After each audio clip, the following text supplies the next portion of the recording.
Welcome back to Internet Money, where we are talking shop with entrepreneurs on how they're making money online. Today, we're bringing on Schepman, who is a media buyer, a fellow media buyer. And so naturally, we're going to dive deep into all things digital advertising, customer acquisition, customer retention, look behind the scenes of some campaigns that we're running for ourselves and our clients, and just general trends and where the market is headed right now and things that we're seeing, again, behind the curtain, under the hood.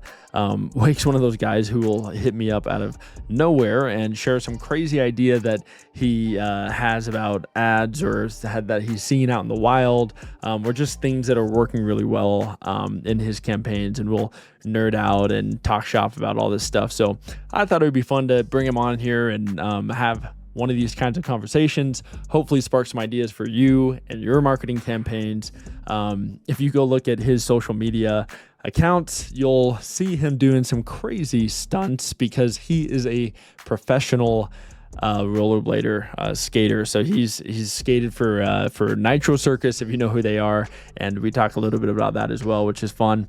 And I think his strength, if I had to boil it down, in at least in marketing, is getting customer feedback in terms of what he's selling, getting customer feedback, synthesizing that information and using it to iterate and optimize his campaigns, which is something honestly that as startup founders we forget to do, or we just ignore altogether.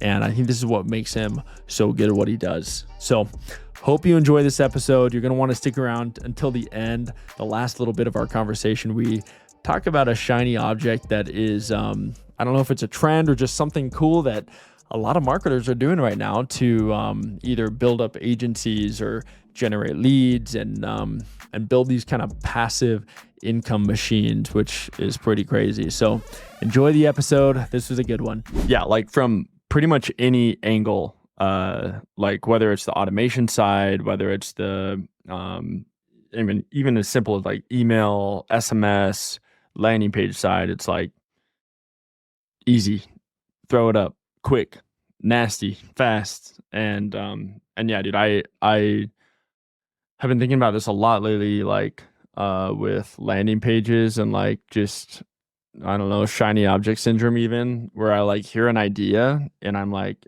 traditionally, like you go and start a business and you're like, or think about a business idea and you're like, it's going to cost all this money, it's going to take all this time, it's going to do all this stuff. But like you're just like a landing page away, like Russell Brunson's all about you're one funnel away. And it's like kind of funny, but it's like, it's somewhat true. I mean, you can test and try these business ideas out super quickly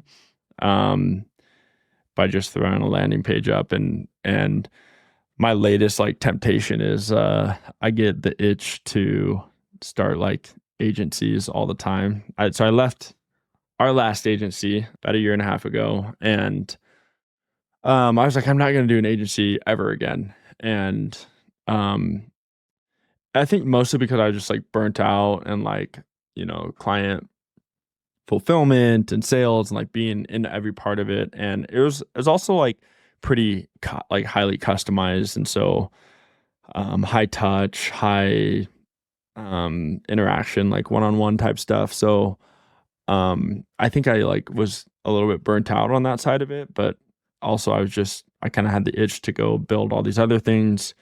And yeah, I am getting the itch again to do some type of agency. And I'm like, well, and then I just remember like, you're literally just a landing page away. I can just throw a landing page up and say like, I'm the doctor, I'm the medical media buyer, I'm the medical lead gen guy. And I'm not making it up. I actually do that. But if I just throw a landing page up that says, my website, that's like, I'm just this general agency, that might not be as effective as if I kind of go more niche and like, I don't know. So shiny objects all around us in the internet, in the digital space. Yeah. But yeah, dude. So we got Wake on here with us today. Wake and I go back. We've been media buyer bros, and we've been in the trenches and in lots of different accounts, and yeah, we're still in the game 10 years later, and rocking and rolling. And so Wake has been in a lot of accounts. He's dealt with a lot of different clients, a lot of different industries. And I'll let you kind of like take it from here, like in terms of what types of clients you've worked with, what types of services you've been in, because you've been around. When we talk about internet money, when we talk about marketing, all that stuff, like you've had your hands in a lot of different styles of internet money. You've made your fair share of internet money, but you've also like done it in a lot of different ways, and you've been in the trenches on it, like um and done really well. So that's why I wanted to get you on here. I wanted to kind of pick your brain on what a true practitioner is doing in the space and seeing in the space, and yeah, both past, present, and future. So yeah, man, what do you got to add to that? Yeah, well, first off, thanks for having me on, Chandler. Yeah, it's good to not only just see your face and that beautiful smile, man. I mean, we've always got something happening. I always enjoy our conversation, so excited for today. Yeah, I'll give you some stories when it comes to where I started, and you know, after coming off my professional career as an rollerblader, doing tours with Nitro Circus and all that fun jazz, killing myself Okay, all the hold up. time. Let's pause right there because I totally skipped over that. Wake is a professional, or was a professional rollerblader. And he was skating for Nitro Circus. So take us back to that time All just right, all for right. a second, because that is unique and interesting. What tell us about that? Yeah. So little Wake, 5 years old, loved this idea of I saw a TV show on Nickelodeon called Rocket Power. If you ever seen that, it was my Of course. go-to. So I grew up skateboarding, rollerblading. I played tons of sports. Ended up just falling in love with rollerblading and the community. And as we moved around in my childhood, I just met the right people, kept skating, and ended up getting my first sponsor when I was like 9 years old. Then turned pro when I was 12 in their pro circuit that they had. From there, started doing shows. I didn't even know show business was a thing for action sports. And then one guy just approached me. I was like, yeah, I was like 14. I started bouncing around doing shows around the country. Things like school fair, demos, state fairs, mega churches, down in the Bible Belt, that down that way. It was a good time. And from there, Nitro Circus was a TV show I grew up watching, and I ended up getting a call. Started, went out to a practice. Next thing you know, I'm in Europe touring with them, and so I did that for 4.5 years, and it was amazing. During So are that you doing time, like though, are you doing like stunts in these shows? yeah, What do these shows look like? yeah. So these, I'll talk about the Nitro shows. As a rollerblader, my job was to do it. Really, the job of any athlete on the tour was do the best and craziest tricks that are possible in your sport at the time. So in rollerblading, in BMX, scooter, skateboard, moto. We even had a snowmobile guy on there for a little bit. That was the objective. So really check your body. Hopefully all goes well and you make it through the show. I tell you, man, I was just talking uh, with another group recently, and they're like, how often people get hurt? I said, every single show. Someone was going down every single show, man. So if you made it through a whole tour, it's a big win. That's a W. A tour is like 30 shows over a month and a half time frame. Uh, but yeah, I'll tell you though, I caught the marketing bug back then, and I'd go out and do PR before you show up to the city and do the tour. And they're running campaigns, and I got to see some of that at at some level. I wasn't in it though, but I had some interest. Ended up coming back from my tour days, living in South America, served mission for my church, and best experience of my life. I dropped everything. It changed my life forever and got me focused on what I find now is, like my true happiness. And so then I got into this world of marketing, and specifically started with lead generation. For the first client I ever had was a cryotherapy business. And from there, it just branched, started doing some chiropractors. And then I started getting into more of the e-com world, where we ended up linking up. And so I bounced around from a couple companies and multiple, agencies. All at the same time, I was always doing, freelance work on the side. And because I was always trying different things in the sense of different industries, branching out just from, at the time it was just Facebook ads, and then started doing Instagram ads. Then I started getting into Google ads, Pinterest ads, TikTok ads when that rolled around. Anything else that followed down the funnel with email and SMS always seemed like it was right there as well. I was just trying to get, my feet on what is the direction that I want to go in this world. Because as you mentioned, there's so many shiny objects and opportunities to make internet money. Now, I dabbled in the industries of anything from baby clothes to gym equipment, to most recently with a health and tech company, and actually a race car company. They actually built race cars and are selling them. It's essentially like a life-size RC car. The thing was insane, man, to drive, and just So that's the amount of different experiences within marketing I've had, from going to the e-com space, working with you, Chandler, and then went to a few other freelance working companies. And then I also niched down, and I started doing some product marketing. Did that for about 2.5 years in product and growth marketing, I should say. And that really opened my eyes up to more of the level of running, creative teams and building out full marketing strategies. Found a love for that, and that's what I've been doing now, back in the freelance game, and doing a lot of marketing strategy, running paid ads, and coaching a lot for the rank and rent model, if you're familiar. So and I want to talk about that here in a second. So with we're cut from the same cloth. I mean, we're both full, like what you would call a full stack marketer.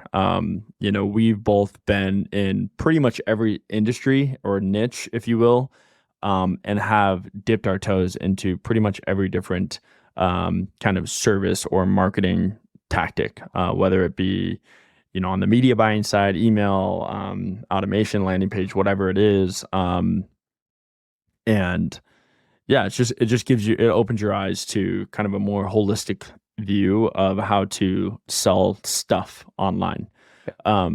What's your favorite, like, and maybe that's hard to say, but like looking at people usually, I feel like they're like an e-com person or a lead gen person, or I don't know. Do you have like a favorite niche? Do you have a favorite service, or do you have, what are some of your favorites? I'll tell you that I'd say I'm torn between two. The two is, what my current focuses are, which one is I coach. I consider myself a plug-in coach to courses, meaning I come in, there's an existing course, they have a great, few modules, and I come in and I teach about paid advertising and marketing strategy, because a lot of times courses, they have a good, they learn how to build a good product, or they are trying to figure out some sort of problem. And paid advertising can always just be this, as we talk about, like fuel on the fire. And so for people, it's a great skill. And then it adds value to the course. It adds value to the members. If they learn how to run paid ads, great. It's another skill. They can go start making some internet money. I found I love that because I love this. I love connecting with people above all else and seeing people develop skills and then use them to go make money. Nothing better, man. And and then also I love the satisfaction in building out marketing strategy in for like a full funnel strategy. And it takes time for it to come to fruition. But like most recently, with this race car company, we did a lot of market research in regard to validating their product, and that was fun because I performed tons of different customer interviews. So you gather all this fun feedback, and then you provide this data, and you're like, all right, here's the marketing strategy based on what the customers are saying. That's what I like.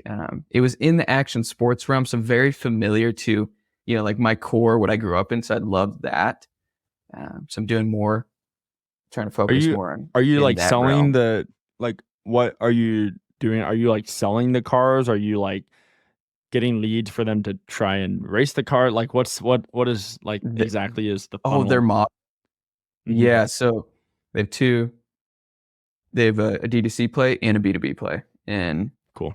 their D2C method, is actually selling vehicles, and um, the larger, I would say, push is in the B2B realm, creating experiences similar to like if there's a go-karting facility. Let's say that they have an outdoor track or another racetrack type of uh, a facility of some sorts. That type of business model, that's where they were selling a fleet of vehicles to, and providing those. Is it Google ads, Facebook ads? What's What was your working? primary well, yeah, what's your primary acquisition strategy? So for them, they're in startup phase, so they weren't Oh, okay. running any ads at all, and that's where I came in.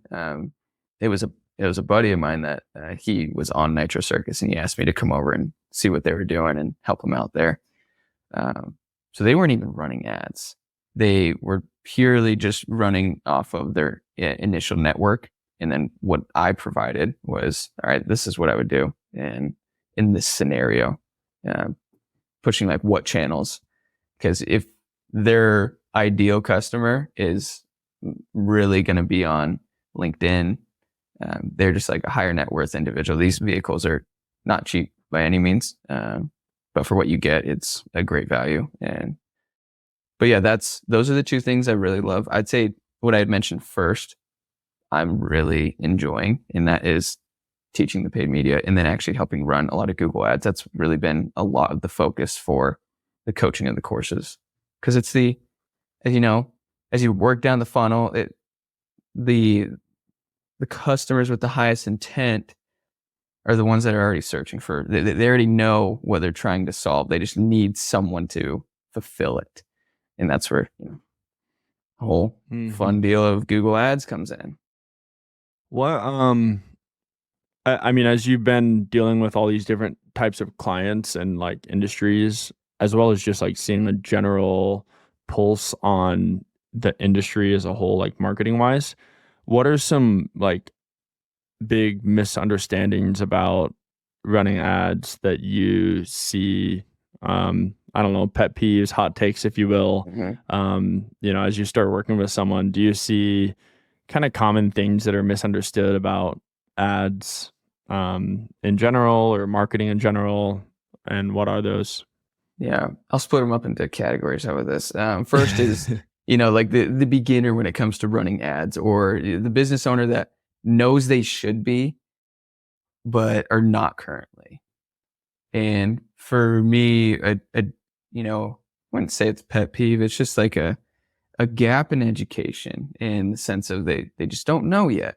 Is they believe that they can spend this amount and that they make the whole lot, and um, it is a pay to play system in the sense, and uh, but they also get really nervous about it's for most people, it is when they're first starting, it's hard to spend any type of money, and just they're just hoping, but they have this notion of you know this should be an ATM. They hear about it. They hear all these gurus talk about it put, if you follow my course and you do these steps, you will make money. It's like, maybe with some of them that it kind of works, but that would be the, like one of the most common things that people just have a really hard time with that. And just explaining it over and over again is, it gets old sometimes, but the guru side of, or at least what I'm seeing a lot of are people are pushing to like multi-channel, omni-channel type of approaches, which I would lean in agreement with them on being able to produce and see results for a business. It's, just looking at platform numbers, it for me isn't enough. Because at the end of the day, it's like, it doesn't really matter how good your cost per click is. It just, is it producing any sales? Is it actually moving the needle in any way, shape, or form? And I still see a lot of people like pushing the like just platform numbers, and as they can be, they tell a story. In my opinion, it helps you understand what that customer is going through and those behaviors, but it's not, it's not my main indicator. Whereas I feel like that is still apparent for quite a few people. So I want to cut you off there. Yeah. Not cut you off, but add. I was actually thinking about that this morning. So I recently started a supplement company, Yeah. and being on this side of it, and I'm running my own ads, and being on this side of it has given me a whole new perspective on marketing and media buying in particular, because exactly what you just said. I mean, I feel like ROAS in particular, where it's like you are measuring specifically like in platform numbers compared to like I don't know, like the revenue that is generated from that specific platform, first of all, is very, very difficult to track. I mean, just go on Twitter, X, and look at all the debates on attribution and tracking and all of that, and you'll see that that's a whole like other rabbit hole in and of itself. So Yes. first of all, there's that. Second of all, now that I'm on like kind of this side of it, meaning like it's my product that I'm trying to sell, and I'm more concerned with just, money coming in, money going out, and I want to make sure that my investments are because that's what this is. When you're running ads, you're putting down an investment in hopes of a return, and obviously there's a bunch of strategies to calculate how well these investments do. But I feel like I'm more concerned about like just overall kind of revenue and profitability, rather than like being so married to, like you just said, like inter-platform numbers, because one, they're not always right, and two, I think I think it's I don't know, it's just like it's a healthier way to grow your business. Now I think there's maybe an argument to be made that like it's um like you want to know where to put your money. Like if you're, you know, sprinkling money across Meta and Google and LinkedIn, I get it. Why you want to know where, who's producing, but I just feel like when I was a media buyer, it was like such a way for the client or the business owner to like keep me accountable. Like, you better be generating your portion of the return or you're done. Like, Yeah. make me a return or you're done. Or And ROAS is yeah. like the way. Whereas it's not necessarily like the in full alignment with like the business goals.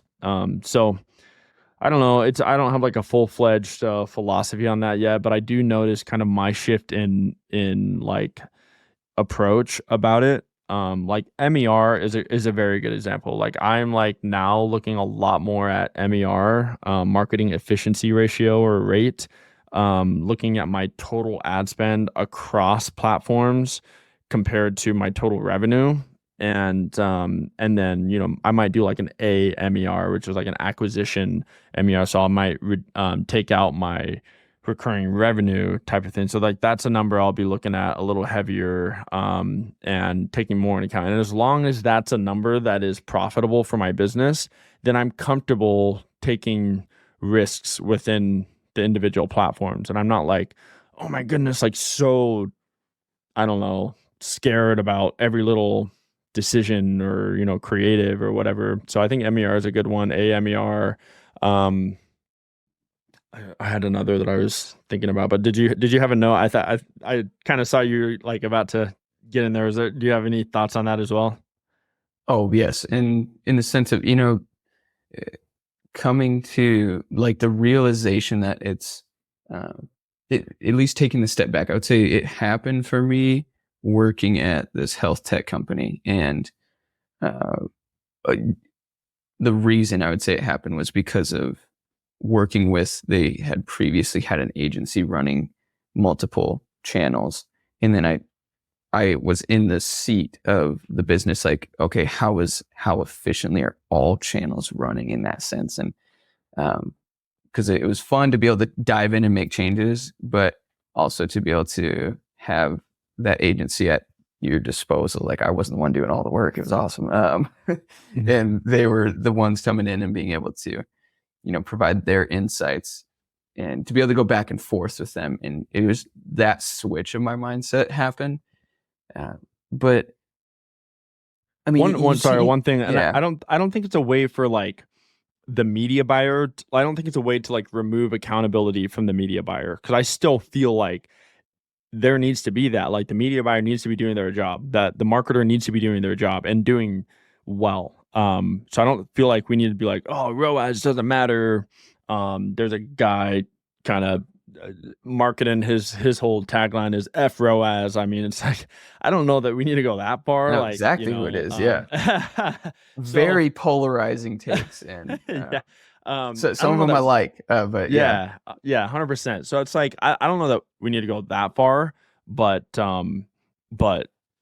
uh y- yeah, I mean there still needs to be some accountability to the media buyer, and I don't feel like saying, we're not looking at ROAS as like a way to like remove that accountability. It's just like let's look at like the whole business, make sure that the whole business is like it's healthy. Again, money coming in, money going out. Again, I don't have like my full-fledged philosophy on this yet, but I do notice the transition of my mindset now that I'm, you know, owning the business that I'm running the ads for and, behind the scenes on the P&L and like, spending our own money on this type of thing, in charge of these investments. It's like it's a different strategy, different approach, and I feel like it's more mature and it's more in alignment with where like the platforms are maybe moving. So sorry, I didn't mean to cut you off there, but those are some thoughts.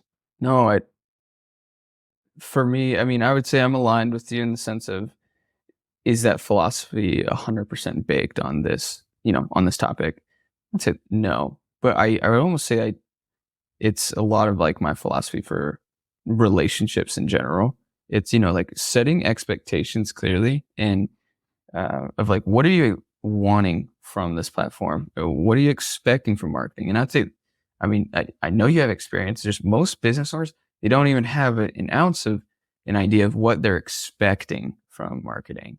And so when there's no clear expectation set, I mean, who knows what the type of consequences, whether they're good or bad, are going to come from any of your reporting. You may have a decent ROAS, but maybe they were expecting something else, and they're only wanting to look at back end, at the overall MER type of numbers.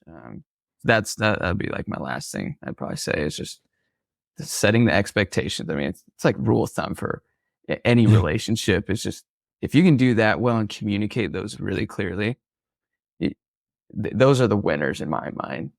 Mhm. People do a really good job when they can do that. Those can kind of crumble into nightmare situations when you don't set the right expectations. Yeah. Been Especially, there. I mean, when you're freelancing or, you're running an agency and you're needing clients, and, you just take someone on and kind of promise the world.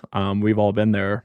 And, and so they have this idea in their mind, and whether you planted the idea in their mind or not. I think if you're not honest with them about that, and yeah, it just can crumble so quickly. And Yeah. it's not fun for anyone. So, um, I remember the kind of the other KPI that I've heavily been looking at lately, and it's I feel like in terms of, again, back to kind of the ROAS situation, we would look at kind of our CAC or CPA, and then ratio that up with like an AOV type of thing. Yeah. Like, okay, as long as as long as our acquisition cost is profitable in relation to our average order value, we're okay.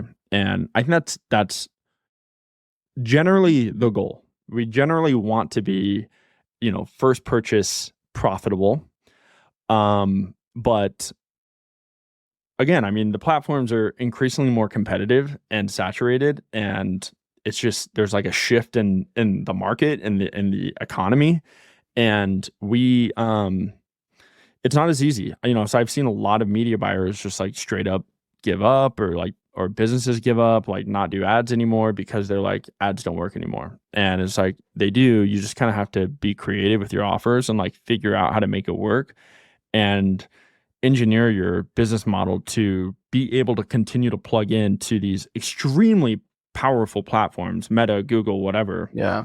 So I'm kind of shifting a little more, and it's not like I'm trying to be less ambitious. I just recognize what's reality, and it's like, okay, well, can I shift my model to be more like CAC to LTV type of profitable, and that Yes. plays more into like a retention game. Now I'm like, can I acquire profitably over the course of their lifetime value, and like how much money they'll be spending with me long term, and that gives you a lot more budget to play with, and it helps you to just be able to stomach the risks and the sometimes more expensive acquisitions that we're dealing with nowadays, because that's just the nature of it. I mean, people who have been in the game for a long time are hating media buying right now because they feel like it's so expensive. But if you can adjust your outlook and strategies and models Mhm. accordingly, like you can win the game still. Like we're still seeing people crush it in the internet game because they're adjusting. And yeah, that was just another kind of like trench talk among media buyers. But I don't know. Do you see similar types of stuff? Yeah. I'm really glad you brought up the point of LTV, because that is another discussion that I like to have with business owners in the sense of what in their mind, what is it, and then what is it actually, to be able to allocate media spend properly, because it provides more wiggle room most of the time. You can, but then it opens you up to, all right, what is the retention strategy, and how are we continually working with our customers and providing the best experience. I would say, for what I'm seeing, the best, companies and that are crushing it is when they have a solid brand around them and they have um, that really, really solid customer service. That's what I'm seeing as a key differentiator in that LTV discussion. Because then it opens up the doors, as you mentioned, with being able to have more to work with, and hopefully you just pump in more customers in that sense, and yeah, not being That's so a scared of how much it costs. that's a really good point. Because yeah, I mean, I feel like as media buyers, we are mostly on the acquisition side, and so traditionally, it's just been like acquire at all cost and acquire as many people as possible, as acquire as many customers, purchases as possible, and I don't care what happens behind the curtain. I don't care what happens after that. Like that's Yes. what I'm paid for. I'm paid to bring people in the door and to have them give you money. I don't care what happens after that. I feel like the good media buyers nowadays, they do care about that. They care what happens once people are getting through the door, and it affects the way that we run ads. I feel like our copy is different now. We're not just like trying to get the quick buy. We're trying to attract the right people who would be the types of people to stick around long term and Yes. be a raving fan. Like, so we're giving our clients or the businesses that we're working with the best chance to acquire not just a quick purchase, but acquire raving fans. And in terms of retention, yeah, I mean, I think customer service, especially with like digitally native companies, has not really been a focus. I think it's like, it's in the info product space is like, you buy my thing, sayonara, baby. Yeah. Yeah. But that's a good point. Like I actually had another interview with a couple who they built a massive pie making empire, a Oh, brick and awesome. mortar delivery company, and their whole thing was like product and building exceptional product and being so dedicated to their customers. And I just feel like that's, I don't know, been missing a little bit in a lot of these internet companies, and I think we're finally starting to like get to a point where we need to make that a critical piece of retention and just our businesses. But yeah, anything else on the retention note there? Yeah, I would say there's um, how powerful it can be. I mean, I'll give you an example. The health care company I was working with, we implemented a member engagement strategy, and you'd be surprised at how many people pay for all these fun healthcare things. I know you have some hot takes on healthcare and health insurance, and as do I. And when it comes to people purchasing healthcare and having the availability and having all these things that they can do with it and not use it, it's insane. It would blow your Mm, mind how many people just have it and never use it. Um, and the whole purpose of it was to try and get people to utilize it. And once, utilization goes up, then that's how, funds come through, uh, based on their whole billing craziness. But that engagement strategy led to, like a year over year growth and of like, I think it was like 73%, and which was a lot for how many members that they had. Um, and I mean, just people were getting healthier in some senses. But that model and that idea, it's always just had me thinking now, okay, like what happens? You mentioned not a ton of people are thinking about what happens post purchase. Like we don't even care as long as they click purchase, great. Uh, but what are those people doing differently with this new product? Is it impacted them in XYZ way? And I want to talk to them like, how was it for you? And that way I can go and change, because the customers, as I'm sure that couple told you, that they tell you what you need to do with the business, and that tells me what I need to do when it comes to writing copy or putting up a landing page or in the email content, whatever it may be. um, that would be the last thing I'll say about, just retention, just how important in my mind, it's really important as mm. um, a business and as a marketer. I think that is really interesting, and that's something that I am. I say, what are kind of the retention strategies? Um, you mentioned customer service is one. I think another one that is severely underlooked, but is so like right in front of our face, is utilization. I'm working with a course creator right now, and he sells a software on the back end, and and it's awesome. Like it's built specifically for that audience. His opt-in rate for the software is incredible. I mean, it's a high take rate. The thing is, it's a high churn rate. And the issue, Mhm. and now that we're like diving more heavily into retention, um, our number one solution is utilization. People are getting all hyped up on the ad, on the VSL, on the opt-in situation. Oh, I'm getting all the stuff. And then they forget about it. They don't, actually dive into the software. If they would just use it and let it become a part of, their business and see like what it could do for them. If they would just use it, our retention would immediately go up.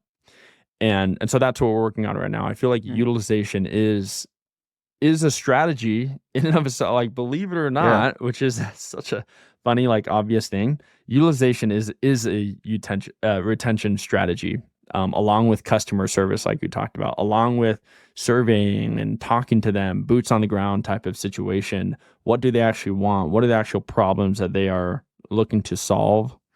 And I don't know. I don't, for some reason, it's like that's too basic. That's too pedestrian and easy for us as internet marketers or business owners to do. So we glance over that and we look for the deep secret strategies that are going to like take us to the next level. And it's like, no, just like talk to the people who are buying your stuff, you know? Yeah, I feel there's the masters that we hear about. They always talk about it. Just go talk to your customers. They'll tell you everything. And not that I ignored that, but it wasn't always the highest priority. It's just get people in so that they can see new dollars. And that's where I would say it's different. It's like how many new dollars do you want, and how many uh, continuing customer dollars do you want, in the sense of that's where you put your efforts, because not every business has all the resources. Sometimes the owner is doing everything, and but I think there are some simple strategies for you know uh, for utilization. I'd be curious, and just like what incentives are out there to for that course creator, in the sense of what is he saying? Okay, in the first 14 days, if you do this, you can be entered into, like, if you set up these automation flows, or you're getting this much traction through that platform, I'll give the winner, $500 Mhm. or a free vacation or something like that. I'm saying Yeah. these as examples of what I'm seeing Yeah. in Yeah. another course that I coach in, as incentives It's a and good idea. these games, gamification. I'm a fan of it, and but yeah, it works. Yeah, that's I actually hadn't thought about that. The one that we were talking about is like uh workshops. Can we Yeah, build a workshop around the software, basically, like where they basically have to use the software in order to do the thing on the workshop, and the workshop obviously is built around some type of desired outcome that they want. Can we build a workshop around that desired outcome? And obviously the vehicle or the thing that they need to use to accomplish that desired outcome is the software. So we're actually building that right now, and that's yeah, I think that would add another level of like incentive for them to act, is to maybe gamify, or that'd be fun. That's actually a cool idea. I like that. yeah. Um, cool, man. I guess any other you mentioned some course creators that you've been working with, or just other clients. Just because it's kind of our internet junk food, we get all excited about hearing like cool wins or just crazy ways that people are making money. But any like behind the curtain major wins of either clients or yourself that you see, like, dude, these guys are crushing it. I mean, you can be as specific or broad as you want, but any of those like bonkers internet money stories you got? Yeah. All right. This is a fun one.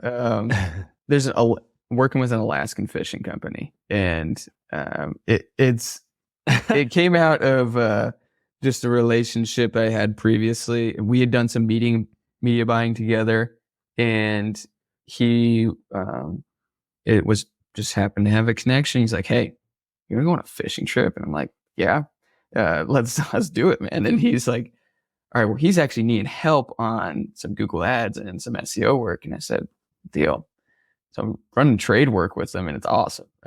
So going on a fishing trip in a couple months here in Alaska. I'll be bringing back home some fish, so that'll be a good time.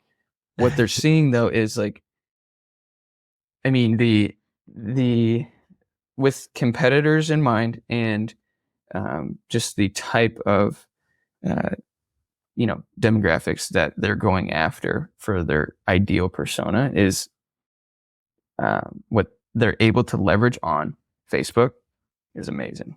And just they're booked out into end of 2025, and these are not cheap trips by no means, like $5,000 to $10,000 a pop. And they're what is winning for them though is it's this customer service aspect. Who do they call? They're calling when they call the number, it puts them right in contact with the ship captain, and he's awesome.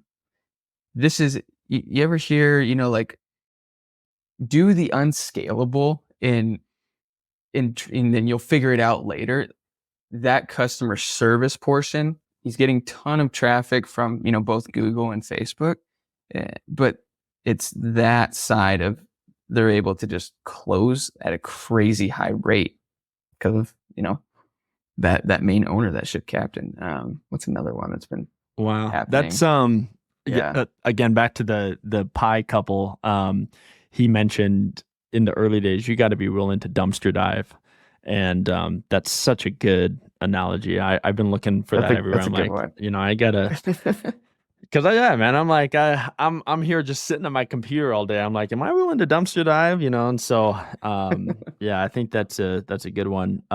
What do you think that any other elements or factors that you feel like contribute to the success of the Alaskan fish campaigns? Yeah. So there was a big change in creative when that happened, especially on Meta side. We went from just like you could call it traditional, just they just had images and text on image, and then once you put in we installed some videos showing the experience. It's been running now for quite some time, and it still crushes day in day out. Wow. So is it a ad to book a call type of funnel, or ad landing add to page with a message. VSL, add to message? Add to message. So Interesting. this is what I'm talking about with Wow. the guy's dumpster diving. He's responding to these messages, and him and his crew, I should say. Mm-hmm. But yeah, they're closing people in that way or getting them on the phone. That's crazy. So I've actually never run, and maybe I shouldn't admit this, but I've never run a message ad before. So you run an ad to message, and then like what happens? Like someone clicks on the ad and like what pops up? Yeah. All right. So it started chat, and let's say you have many chat, or now you can run just like the automated questions if you're trying to qualify someone to even get to the point of talking in person. Mm-hmm. I've done it with just a very few. So like there's not many companies that I would ever just like push straight to a message. We actually did it with the rank and rent type of model as well earlier on, like a year and a half ago, and it worked well. What's hard about and what's benefits of pushing to message on platform? Lower, cost per acquisition, and also, I should say, cost per message. And then, but you probably get a lot of tire kickers too, right? Yes, and so you can do lead form to message, native lead form, which the native lead forms on Meta now are way better than what they were a year ago, even, or I should say like a year and a half ago. I feel like that's when that change happened, where you can customize it a lot more, and the quality of leads you had a lot more to leverage there. That's working well, but it's the after the fact of the bad part is it's all the work of manually messaging back and forth and not just pushing them to a VSL or some type of sales page. That way they can gather the information that that's most frequently asked, and then getting them on a call. But it's working, and so it's one of those. What do those conversations usually sound like? Like, so like I don't know, what are common questions that they'll come in? I don't know what's like the general flow of those conversations. hoping to end them in like, I don't know, maybe you send them a link and say, hey, yeah, book a call, like let's chat more type of thing, right? I imagine they're Yeah. not closing in the DMs. They're probably closing over the phone, right? So what else? What I know, like I should probably know more about what the exact conversation's happening, but key questions and things that are coming up are just like, what is the trip even? Like, what am I getting? Is this, is this legit in a sense? Like I want to come with, it's normally an older guy and he wants to bring his sons or his, good friends and they're trying to go out and have a good time. What are the logistics, of the trip that do, how much fish am I going to catch? They're wondering about the experience Mhm. because at the end of the day, it's, these people that are coming, they're not that they're not worried about price, but normally there's a lot of other expenses that would be in front of something like that. Um, if you, I would say, not a high net individual. And that's where these people, they don't really care about the price. They just want to make sure they're going to have a good time. Mhm. And that the ship captain knows what they're doing. They care about the experience. I hope Yeah. that No, helps that's with beautiful. it. I wonder, just because I'm always thinking about automation and how to streamline things, but I Yeah. wonder if like reading, because those conversations are so valuable. I wonder if like going through and reading those conversations and in a qualitative data format would lead to some more quantitative data changes in it's like, okay, well, we get this question all the time, can we front load this In our ad. information in our Yeah. ad? Yeah, exactly. It's like, okay, well, people are constantly asking like, what am I getting? Then it's like, can we include this somehow in a creative way into the ad? And if so, like that would be interesting to test to see like, okay, how does that change the dynamic of the conversations? Now what questions are they asking? And I don't think it's a matter of like, let's answer every single question by the time they get to the DMs. Like it's not optimizing in that way. It's just like optimizing, like you said earlier, like for conversions, like what's the general flow? What's the right conversation that needs to happen between the time they click on the ad to the time that they book a call? And what's like the highest converting conversation that happens um in that format, in that ad to message format? And that's Yeah. where we nerd out, right? That's where that's Wow. where we as the media buyers are like, all right, now I know like all the different tests that I need to run and like the types of creatives to use and like, then the scripts just write itself, like people get all worried about like what type of creative do I need to write? Like what type of copy do I need to write? What type of creative Mhm. do I need to make? Like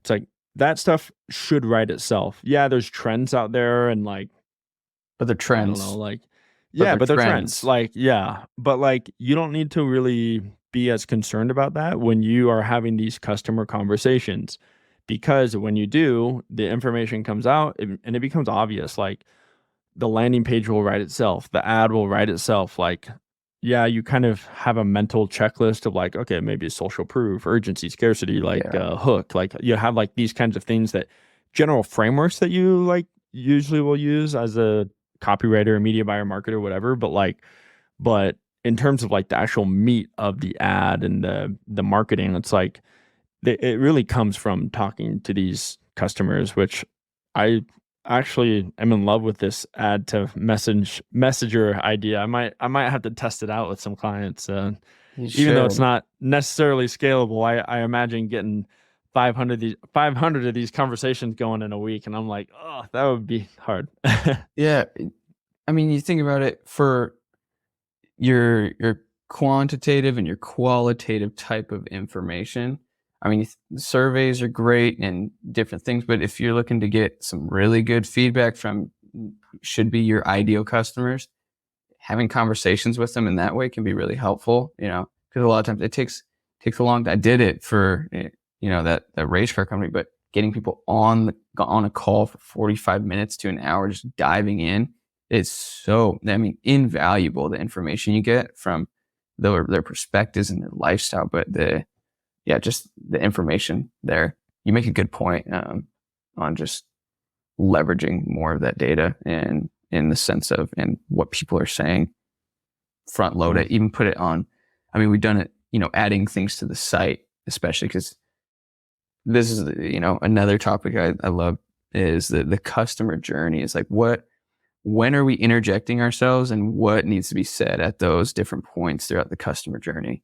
As I would say it's a lot of people get hung up on, building a customer journey without actually talking to the customers and like, what were you doing like 6 months ago to even get to this point, or when you first heard about us, and like, what are the actual touch points, not just they land on our website, then they have to go to this page, and then hopefully they purchase at this point.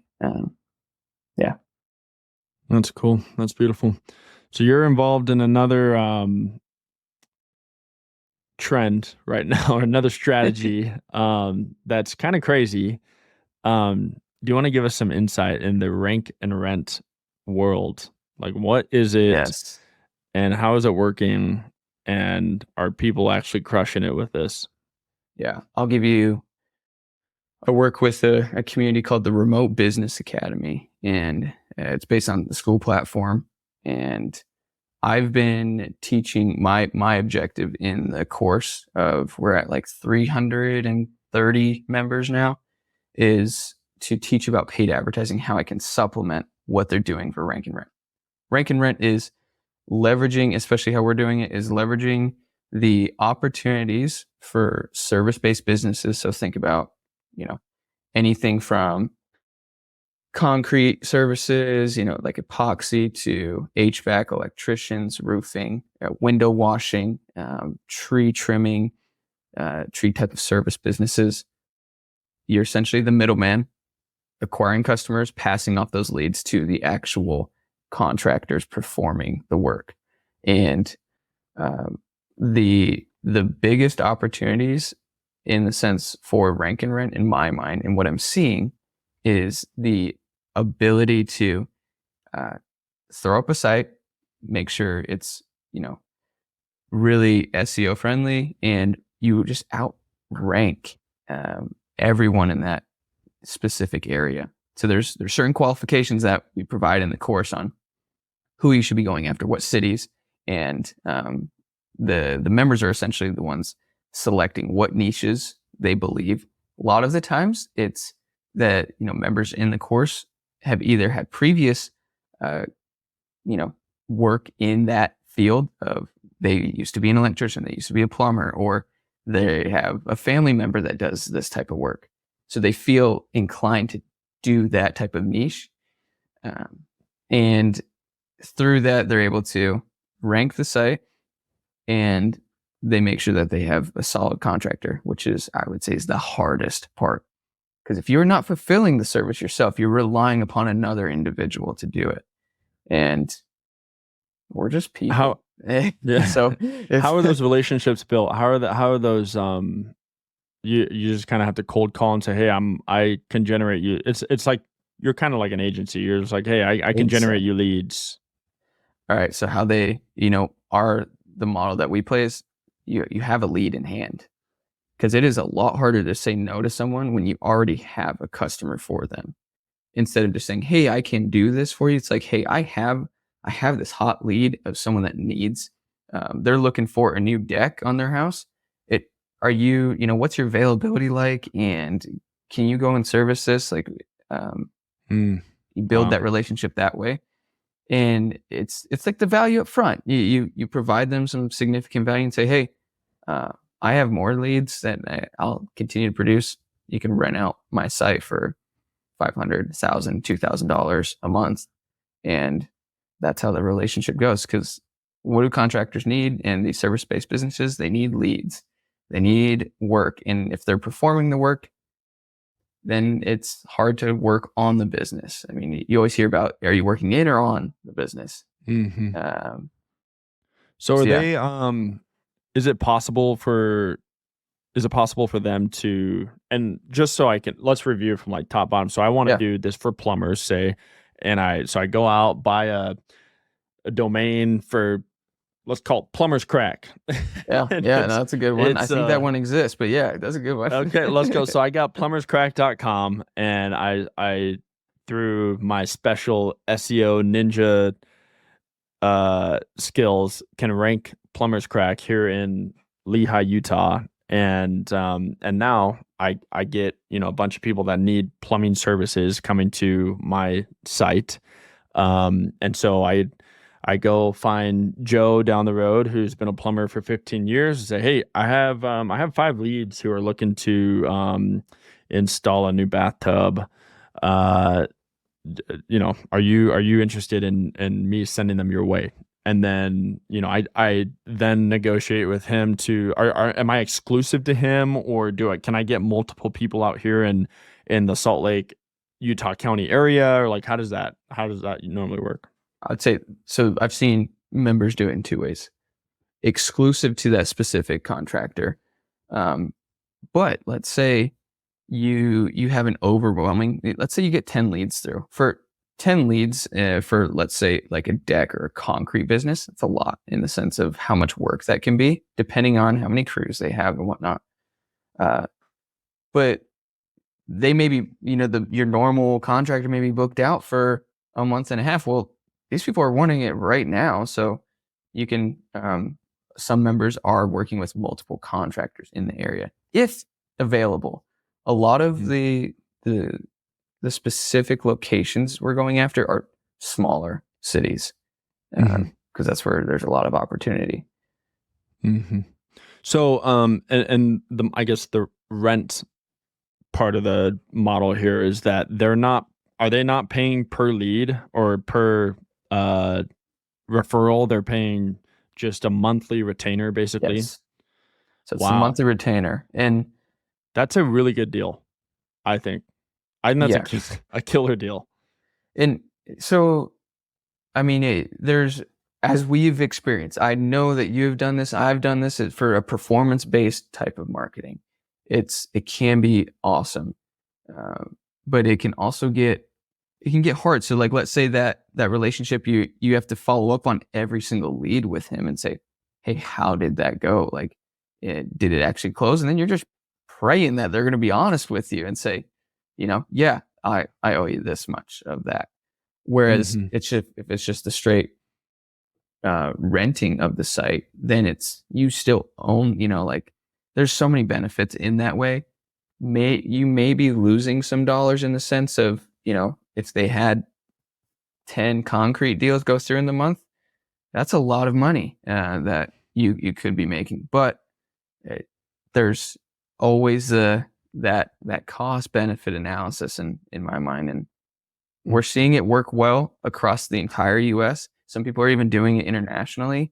And it's impressive, honestly. I mean, we call it like digital real estate in the sense, locations, everything. And then like what services you're providing really are important. And the Wow. ads aspect that comes in, because it takes some time, as you know, to rank a site. In Like how long? 6 to 8 weeks at like you're Oh. first starting to get some type of leads and traction. Some people are getting it even sooner. And this is where it depends on your location and your services. Mm. And there's a whole, solid training on just how do you find these places and what niche are you selecting. But with ads, you can start getting leads day one. That's where the ads come into place. You build the site, you run ads to the site, and then you start generating leads. Then you can be able to, get those contractors ranking your site or renting your site, I should say. And then the goal is eventually, peel back on the ad spend. That way you're just letting the site organically rank and produce leads. If you ever need some more leads, you know what to do. You jump back on and you pump some ads in there. That is our philosophy when it comes to this model, and it's working. So it's pretty cool in the sense of, That's insane. yeah, being able to provide the service, and I mean, being that middleman to be able to connect people, because it's really hard for contractors to take the time and to even build the skills. There are a few members that are the contractors themselves in here, and they're leveraging all this information and producing more leads for their existing business. Yeah. Wow. Shiny objects, man. I know, and so I've been in the course a year and a half now. Let's see, yeah, about a year and a half, and just teaching paid ads, helping them run campaigns for the bit, because a lot of times they need help setting it up, connecting it with, Google Tag Manager, Google Analytics, making sure that they're, the conversion events firing and those things. That's a lot what I'm helping with, and managing at for certain individuals. It just depends on the situation. But that coaching aspect is so fun, man. So you can keep it somewhat vague, but are there some straight up killers doing this? Yeah. What kind of numbers are they putting up? So to the course owners, this is what I love, man. When the course owners actually still doing the work, and so these guys that I've partnered with, they think they're about 50,000 each a month. Wow. And then there's some students, members, I should say, I would say they're 10 to 15,000 a month. That's beautiful. In climbing, most I would say are between that, like 2 to 8,000, which is most of these members in here they have a job already and they're just looking for a couple $1,000s of supplemental income. Can you go and just crush it and just build site on site on site and run this type of model? Yeah. So there's different buckets for sure in the group. Wow. What I mean, you mentioned kind of getting into some smaller markets because that's where the opportunity is. Any other kind of if you were to start your own rank and rent situation, I mean, what would kind of be your criteria so that you could ensure that you're going to get yourself a winner?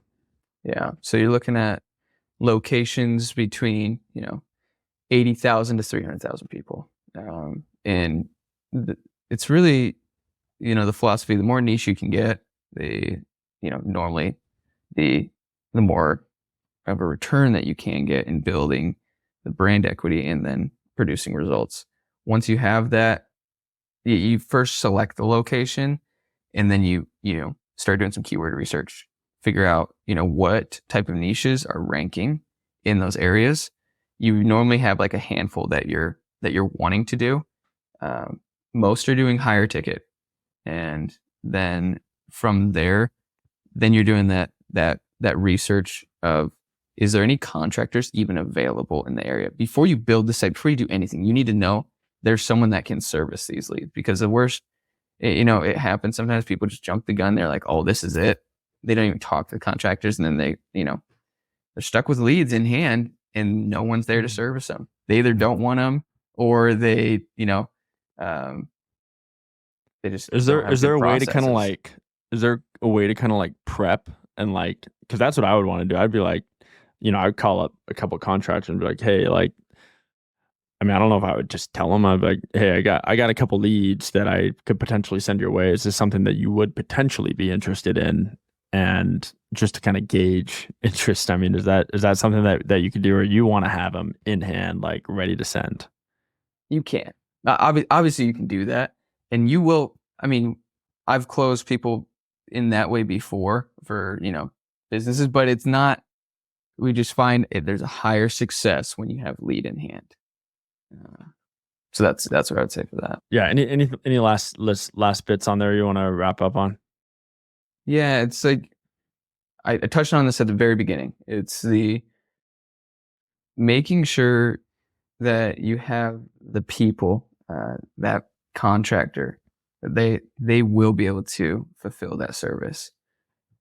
Because there's quite a few times where people will provide leads and contractor takes the lead and then you just never hear from them again. And or they just don't even answer. They don't have good systems in place. So that's where it's the whole qualification side of the getting started on the rank and rent.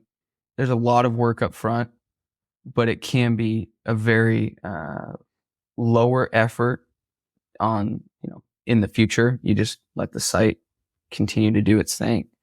And a lot of members are hiring freelancers to even build sites for them, run ads. It's that way they're just, very hands-free of the whole entire process. What's next for you, man? You mentioned you're doing a lot of freelancing right now. Obviously, people can come find you. Who's like the ideal person that would watch this interview and would be like, yeah, I want to work with Wake? I mean, who's that ideal person? Where I feel I'm providing the most value right now as an individual, and where I want to continue moving, is being this plug-in coach to these courses. I have such a strong belief. I have some very strong beliefs about the education system and e-learning, and I just see it growing and growing. And most importantly, people need skills. The courses need to have the most value that they can provide to be able to attract members, whether they're free courses or paid. And I'm finding that community-based courses is where I can help the most. And so, yeah, I just put up a new site, addcoursevalue.com, and that's where I'm helping these coaches or course owners with this additional plug-in coaching. I could be your partner and provide this paid ads aspect. And we just have to make sure we're a right fit. It's that some communities and courses won't make sense to have there. But for a lot, I'm seeing that it is a great opportunity, and it's exciting. I mean, it's fun jumping on, teaching a group session, and then having private one-on-ones with the members, and just increasing utilization, because there's a high churn rate for courses, and there's quite a few tactics to bring that down and to be able to provide more value. So that's where my head's at right now, Chandler, and that's cool. What I'm pushing for. That's awesome. Yeah. Well, obviously, we know you're going to bring the value. If you're a course creator, building a community, yeah, look into Wake here. He's the man. He's a salt of the earth type of guy. Obviously knows what he's doing. So hit him up. You just put a website up. I'll make sure to get that from you and put it in our show notes here. And any other ways they can kind of reach out to you or throw money at you? Yeah, you can. My favorite is just come reach me through my social platforms, and Instagram is probably the main place that I'm most frequently on. And yeah, you can I can give you my email and phone number if you want to directly contact me as well. Cool. So Chandler, I'll pass that to you. All right, my man. Thank you so much. Appreciate your time today. No, thanks, Tanner. This is awesome.